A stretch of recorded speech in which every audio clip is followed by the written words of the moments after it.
বিসমিল্লাহির রহমানির রহিম। হযরত আলী রাদিয়াল্লাহু তাআলা হতে বর্ণিত, নবী করিম সাল্লাল্লাহু আলাইহি ওয়াসাল্লাম বলেছেন, বান্দা যখন নামাজে দাঁড়ায় তার সাথে সাথেও ফেরেশতা তার পিছনে দাঁড়ায় এবং তার তেলাওয়াত শুনতে থাকে। ফেরেশতা ওই বান্দার নিকটবর্তী হয়। পরিশেষে ফেরেশতা তার নিজ মুখ ওই বান্দার মুখের সাথে মিলিয়ে দেয়। ফলে ওই তেলাওয়াতকারীর মুখ হতে যেটুকু তেলাওয়াত বের হয় সে অংশটুকু ফেরেশতার পেটে প্রবেশ করে। সুতরাং কোরআনের জন্য তোমরা তোমাদের মুখকে পবিত্র করো। বাইহাকি 161 নম্বর হাদিস, সহিহ তারগিব 215 নম্বর হাদিস।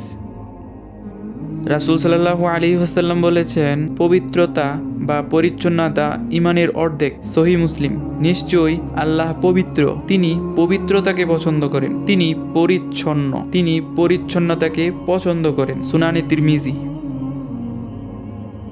ডিয়ার ব্রাদার, ভিডিওটি ভালো লাগলে লাইক আর না লাগলে ডিসলাইক। নতুন নতুন ভিডিও পেতে চ্যানেলটি সাবস্ক্রাইব করে নোটিফিকেশন অন করে রাখুন।